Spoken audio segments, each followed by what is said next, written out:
Buenas tardes a todos, soy Pepe Yuyot y vamos a realizar la quinta parte de los vídeos hechos relacionados con el paso del diagrama de entidad relación al modelo relacional. En este caso vamos a hacer una transformación de lo que sería parte del modelo de entidad relación extendido, que son las jerarquías, ¿vale? Y vamos a hacer el paso a tablas. Bien, vamos a ver en qué consiste el concepto de especialización y de generalización. Bien, en un principio, bueno, ya hemos dicho anteriormente que es una entidad y simplemente definirla como un objeto real o abstracto del que queremos tener información, y los atributos son cada una de esas propiedades, ¿vale? Tenemos los atributos que son claves primarias, etcétera. Ya lo vimos anteriormente. La representación que nosotros hacemos de una jerarquía en el diagrama de entidad relación extendido es de la siguiente forma. Tendríamos la entidad, que sería una entidad supertipo en la que tiene una serie de atributos, y después aquí sería como un concepto parecido a lo que utilizamos en la programación orientada a objetos de la herencia, ¿vale? Tenemos los subtipos, entidades que son subtipos. Las entidades que son subtipos tienen todos los atributos de la supertipo más algunos adicionales.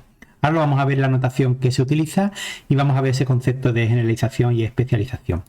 Mirad, cuando tenemos una ocurrencia de la entidad supertipo, pues es simplemente darle valores a cada uno de estos atributos, esto que tenemos aquí. Sin embargo, cuando queremos dar una ocurrencia de un subtipo, pues por ejemplo del B, tendría todos los atributos comunes de la entidad supertipo más los atributos propios específicos de su subtipo. Es decir, que la entidad B tendría estos tres atributos más estos de aquí. Es la notación que se utiliza en el diagrama entidad-relación extendido. De la misma manera, pues por ejemplo, la entidad C, que es otro subtipo, va a heredar todos los atributos de la entidad A, que es el supertipo, más los suyos propios, que son el atributo 5 y 6 en este caso, ¿vale? Es una forma de representar un tipo de herencia, una jerarquía entre entidades. Bien, aquí hay bastantes variedades. Por ejemplo, imaginaros por un lugar que en nuestro diagrama de entidad-relación nos encontramos con dos entidades de las cuales tienen una serie de atributos en su clave principal, pero denotamos que existen atributos que son comunes en ambas.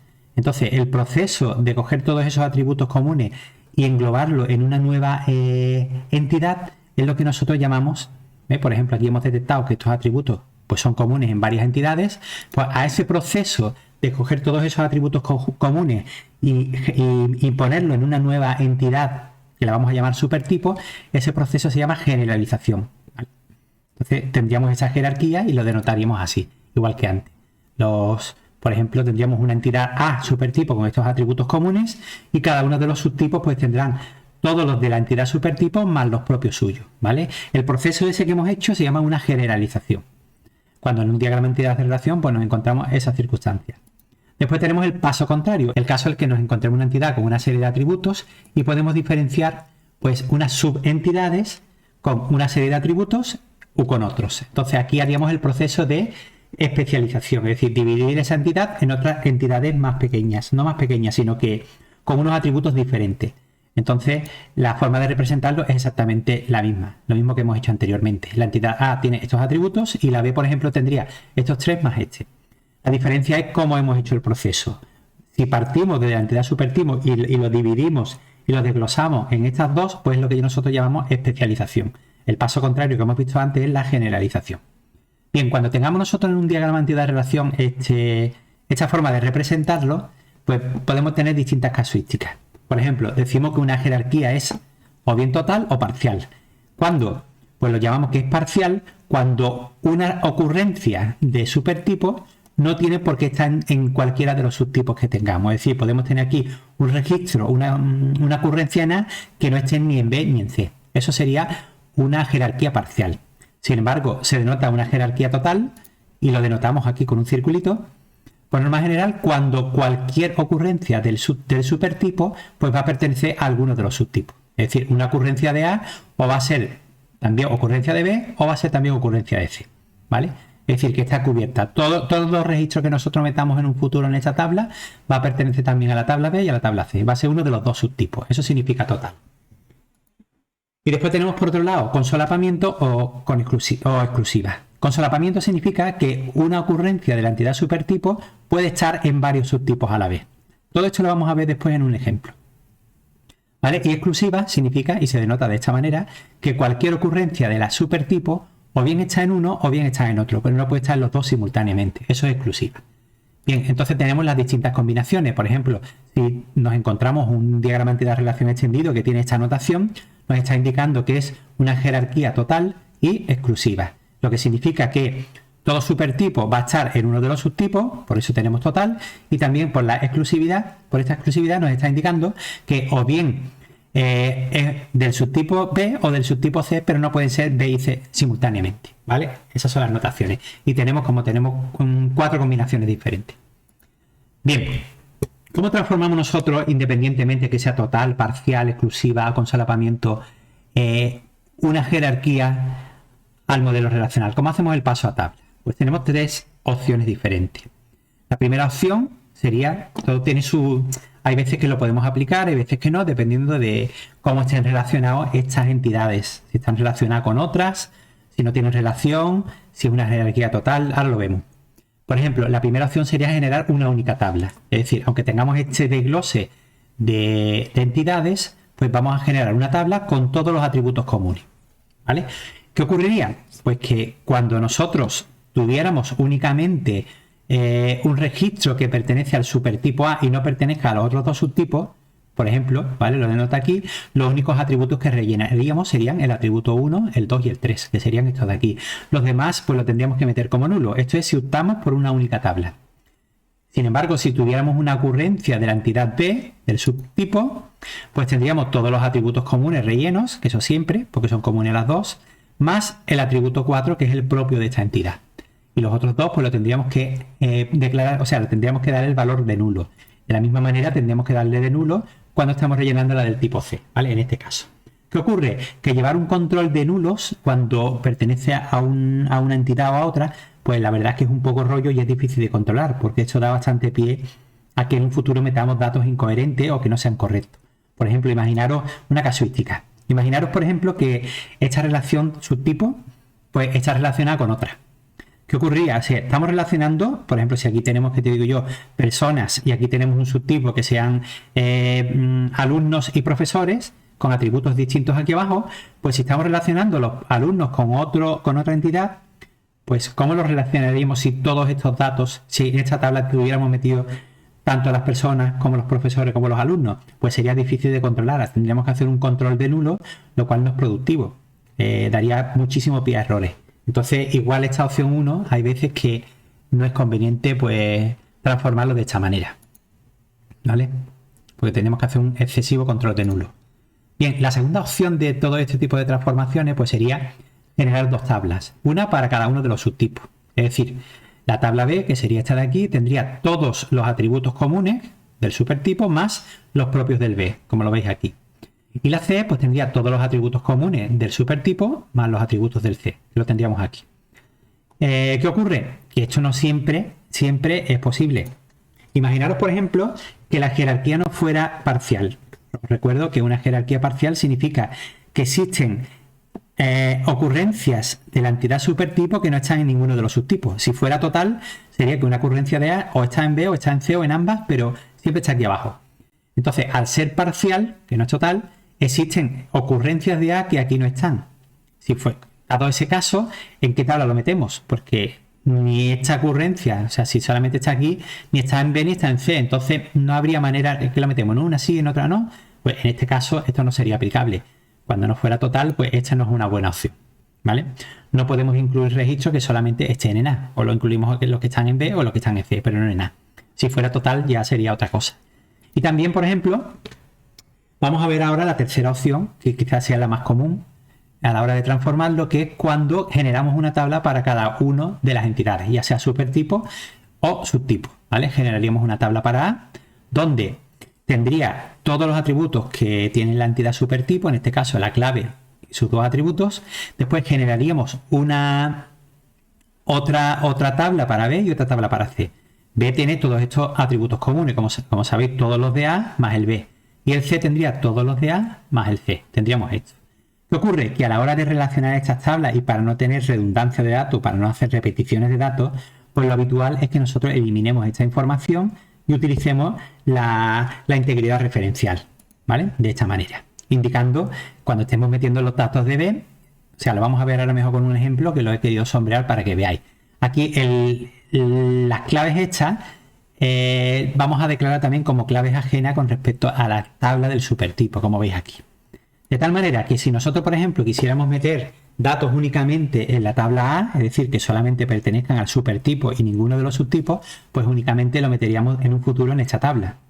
Pero sin embargo, si quisiéramos meter datos de la tabla B, como es un subtipo, tendríamos que rellenar todos los datos de la tabla A más los datos de la tabla B, estableciendo esta jerarquía, perdón, esta foreign key o clave ajena para guardar la integridad referencial. Y de la misma manera, si metemos datos en la tabla C, tendríamos que meterlos en la A y en la C, como veis aquí. ¿Vale? De esa manera, pues lo tendríamos todo bastante controlado y estaremos metiendo claves aquí, datos aquí que sean coherentes con el del supertipo, ¿vale? Para que no haya incoherencia de datos. Esas serían las tres formas de transformar una jerarquía, ¿vale? Con una única tabla, con dos para los subtipos o con una para cada uno de ellos. Esta es la más común. Bueno, como ejemplo podemos ver esta jerarquía que sería una total y exclusiva, lo que significa que cualquier ocurrencia del supertipo va a estar aquí abajo y exclusiva significa que o va a estar en B o va a estar en C, pero no simultáneamente, ¿vale? Este es el típico caso en el que nosotros vamos a utilizar la opción B, la opción 3, perdón. Bueno, vamos a pasar a un ejemplo más gráfico, como hemos hecho anteriormente, y en este caso vamos a establecer una jerarquía con estas entidades. Mira, vamos a tener una serie de personajes, ¿vale? Que va a ser la entidad que nosotros vamos a declarar como supertipo. Y dentro de los personajes, pues vamos a desglosarlo en una serie de personajes con características comunes. Por ejemplo, nuestros personajes, la entidad personaje va a tener todas estas características, ¿vale? Personaje lo pondríamos como clave principal. Dentro de personaje, pues vamos a diferenciar entre guerreros, que van a tener todas estas características, pero además vamos a almacenar cuál es la habilidad que tiene ese guerrero en combate y en qué armas está especializado, ¿vale? ¿Cuál es la especialización? Sin embargo, si el personaje es un mago, ¿vale? Que vamos a crear otro subtipo, pues va a tener todas las características comunes del personaje más la escuela de magia a la que pertenece el mago. Por lo tanto, lo que vamos a establecer es una especie de jerarquía entre personaje, guerrero y mago, ¿vale? Estos serían los atributos que tendría la entidad personaje y cómo se pasaría a una tabla en el modelo relacional. Estos serían los atributos que tiene guerrero, si os fijáis serían los mismos que personaje, pero le añadimos la habilidad de combate y su especialización, ¿vale? Y aquí pondríamos cómo sería la tabla en realidad, si solamente tuviéramos guerrero. Y después, por último, cómo serían los magos, que tendrían todos los atributos comunes de personaje más la escuela de magia, ¿vale? Y lo pondríamos de esta manera, pasándolo al modelo relacional. La jerarquía que nosotros estableceríamos sería de la siguiente manera. Tendríamos a nuestros personajes, aquí no he querido poner todos los atributos, puesto que eran muchísimos y no me cabían, cuyo clave principal sería el personaje y aquí pondríamos todos sus atributos. Y ahora, un personaje es un guerrero o es un mago, ¿vale? Esta sería la jerarquía. Ahora veremos si es total, parcial, etcétera. Y es una especialización, porque a partir de personaje nosotros hemos ido hacia abajo y hemos generado el guerrero o el mago. Los guerreros, pues tiene, aparte de todos estos atributos de personaje, tiene además la especialización y la habilidad de combate como atributo. Y el mago, aparte de todos los atributos anteriores, tiene la escuela de magia como atributo adicional. Bien, vamos a poner un caso concreto y así hacemos la transformación. Tenemos que saber si esta jerarquía es total o parcial o si es exclusiva con solapamiento. Mira, parcial, ¿qué significaría? Pues que una ocurrencia de personaje, ¿vale? Cualquier personaje que esté aquí, significa que no tiene por qué ser guerrero mago. Podrían existir personajes que no sean de ninguno de los dos y únicamente tendría estas características de aquí, ¿vale? Por ejemplo, aquí tendríamos, imaginaros que tendremos estos tres personajes, pues sí, este de aquí hay alguno que sí es un guerrero, otro que es un mago, pero pueden existir personajes, al ser parcial, que no estén en ninguna de las de aquí abajo. Eso es lo que significa. Bien, y si fuese total, pues en este caso, si fuese total, todos los personajes que están aquí o van a ser guerreros o van a ser magos, ¿vale? Van a estar abajo. Eso significa la totalidad. Y ahora bien, exclusividad o consolapamiento. Exclusiva, que se denota de esta manera, significa que un personaje o bien es guerrero, como veis aquí estos dos, o bien es mago, pero no existe un personaje que sea guerrero y mago a la vez. Si fuera con solapamiento, por ejemplo, pues este personaje de aquí, aparte de tener todas estas características, pues sería también un guerrero que tendría estas dos características de aquí y además sería un mago, ¿vale? Tendría la escuela de magia. ¿Vale? En este caso, si lo denotamos de esta manera, pues nos está indicando que existen personajes que son guerreros magos. Bien, bueno, pues vamos a suponer en nuestro caso que es parcial, por ejemplo, ¿vale? Es decir, que existen personajes que no están abajo y exclusivas. Es decir, que no son magos y guerreros a la vez. Vamos a quedarnos con este ejemplo y vamos a tratar de hacer las distintas opciones de transformación. Mira, la primera opción dijimos que sería una única tabla para toda la jerarquía. Es decir, una tabla donde recojamos todos los atributos que tendríamos aquí nosotros del supertipo y todos los atributos de los subtipos, tanto de guerrero como de mago, ¿vale? Los he incluido todo aquí. De tal manera que, teniendo en cuenta esto, cuando cogemos el primer personaje, que sería solamente pertenecería a personaje, puesto que no es ni guerrero ni mago, porque aquí no es total, pues entonces los únicos atributos que rellenaríamos seríamos todo lo de la tabla de personaje. Los demás lo pondríamos como nulo, puesto que no es guerrero ni mago. Si cogiésemos, por ejemplo, a este segundo, que es un guerrero, tendríamos que rellenar todos los datos de personaje más los dos específicos de guerrero, que serían estos dos. Y la escuela la pondríamos a valor nulo. Y si cogiéramos un mago, de la misma manera, rellenaríamos todos los de personaje, pondríamos a nulo los de guerrero y la escuela la rellenaríamos. Esta sería la forma en el caso de que optemos por la opción 1 de una única tabla. Pero esto no siempre lo vamos a poder hacer así, porque imaginaros, como ya hemos puesto antes, que nosotros tenemos una relación de mago, un mago lanza hechizo, ¿vale? No he querido poner los atributos, pero para que os hagáis una idea. Entonces, con una única tabla, tal y como la tenemos especificada aquí, no sería correcto, porque tendría que enlazar hechizos con personajes, y ahí estamos enlazando con personajes que no son ni magos o que son guerreros, y tendríamos que hacer juegos con nulo y no sería la forma más idónea. Con lo cual, a lo mejor esta opción, en el caso de que tengamos algún tipo de relación por aquí, pues no sería la más idónea, ¿vale? Esta no nos valdría.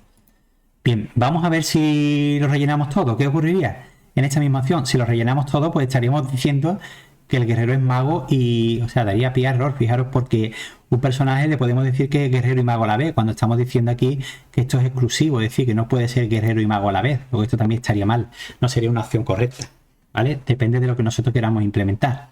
Entonces, si nos vamos ahora, por ejemplo, a la segunda opción, que sería crear una tabla para cada uno de los subtipos, aquí para guerrero pondríamos todos los atributos comunes más estos dos de aquí, y para mago todos los atributos comunes más este de aquí, ¿vale? ¿Qué ocurre? Que aquí, por ejemplo, ¿qué pasa con los personajes que no son guerreros ni magos? Los que solamente estarían aquí. Pues en el caso que nosotros hemos dicho que es parcial y exclusiva, pues no nos valdría esto tampoco, por ejemplo, porque este personaje que está aquí arriba, que no es ni guerrero ni mago, ¿vale? Que lo he marcado, pues no lo puedo meter en esta tabla, pero tampoco lo puedo meter en esta. Entonces, en este caso no nos valdría. Si fuera, por ejemplo, total, pues sí, nos podría valer esta opción. Siempre y cuando, pues depende de las relaciones. Si esta está relacionada, no hay problema. Esta tampoco, pero si relacionamos esta de aquí arriba, pues ya con otra entidad, pues ya no nos valdría, ¿vale? Entonces va a depender de cómo tengamos nuestro diagrama entidad, nuestro modelo entidad relación montado. Bueno, pues vamos ahora entonces a la tercera opción. Bueno, esto es lo que estaba diciendo. Si tuviera, por ejemplo, esta relación, pues aquí ya no nos valdría, porque ¿con qué relación relacionamos personajes? Si es que no tenemos la tabla de personajes, pues tampoco nos vale. ¿Vale? Todo va a depender, como hemos dicho, de cómo tengamos nuestro diagrama. Vamos a ver entonces la última opción, que es la tercera, que sería generar una nueva tabla para cada una de las entidades, tanto de los subtipos como de la de supertipos. Una tabla de personajes, como lo veis aquí, otra tabla de guerrero y otra tabla de mago. Y por supuesto tendríamos que poner, como hemos dicho antes en el ejemplo anterior, las claves ajenas, para que cuando yo vaya a rellenar, por ejemplo, imaginaros aquí, ¿no? Esta no va a valer para todo. Si yo, por ejemplo, relleno un personaje, como no es total, que no sea ni guerrero ni mago, pues yo únicamente rellenaría los datos de esta tabla, lo metería aquí. Cuando metiera un personaje que fuera guerrero, por ejemplo, pues tendría que rellenar esta tabla más esta de aquí. Fijaros que aquí hay que denotar, ojo, que es un fallo muy común que tiene la gente a la hora de hacer el paso al modelo relacional, es que toda tabla siempre tiene que tener una clave primaria. Y muchas veces esta tabla no se subraya, o sea, no se marca como clave principal, y toda tabla siempre tiene una clave principal. Entonces, hay que denotar que esto es una clave principal, pero también es una clave ajena, para que cuando yo meta aquí un guerrero, rellene los datos de personaje, también tengo que rellenar esta tabla, y este personaje que tiene que ser uno de los que previamente esté en esta tabla. Guardamos la integridad referencial, ¿vale? De la misma manera que cuando rellenemos los datos de un mago, pues tenemos que rellenar la de personaje y la de mago, ¿vale? También con su clave ajena, guardando la integridad referencial. Y bueno, poco más. Esto sería prácticamente casi todo lo que quería yo plantear en el ejemplo. Mira, si fuera total, ¿qué ocurriría? Es decir, si no existe si todo personaje es guerrero, o bien es mago, no guerrero mago, ¿vale? Si tuviéramos esta opción, pues esto nos valdría perfectamente, ¿vale? Lo podríamos utilizar bien. ¿Y qué pasa si fuera con solapamiento? Es decir, que existen personajes que son guerreros y magos a la vez. Bueno, pues cuando son guerreros y magos a la vez, lo que hacemos es que rellenamos las tres tablas, ¿vale? Rellenaríamos perfectamente las tres tablas, es decir, vamos para atrás. Rellenaríamos personajes, rellenaríamos guerreros, lo hablo para este, y rellenaríamos mago perfectamente, no habría ningún problema, ¿vale? Aquí podríamos poner otro ejemplo en el que no sea ni total y que ni que fuera exclusiva, sino que hubiera consolapamiento, es decir, que existen personajes que solo estén aquí, o existen personajes que son guerreros y magos a la vez, o otros guerreros y otros magos. Pues bueno, dependiendo de la casuística. Cuando sea solamente personaje, que no sea de ninguno de los dos, rellenamos esta tabla. Cuando sea personaje, guerrero y mago, rellenamos todas. Cuando sea guerrero, estas dos. Y cuando sea mago, pues esta y esta, ¿vale? Y nada, eso es todo. Vamos a ver así resumidamente cuáles serían los tres casos. El primer caso, la primera transformación, pues sería generar una única tabla con todos los campos del supertipo más los del subtipo y hacer un control de null cuando solamente pertenezcan al supertipo o solamente pertenezcan a uno de los subtipos, ¿vale? No es muy recomendable esta opción. La segunda opción pues sería generar una tabla para cada uno de los subtipos, teniendo en cuenta que cuando tenemos obligatoriamente que relacionar, por ejemplo, o utilizar este supertipo con otras entidades mediante una relación o algo, pues no va a ser la forma más idónea. Y por último tendríamos la tercera opción, que es generar una tabla para cada una de las entidades, tanto supertipo como subtipo, ¿vale? Es la opción más común y es la que se suele utilizar. Y nada, esto es todo. Espero que os haya servido este vídeo y nada, es un poco complejo esta parte, pero bueno, ahí queda con un ejemplo y espero que os haya gustado. Venga, un saludo. Ya nos vemos pronto. Chao. Hasta luego.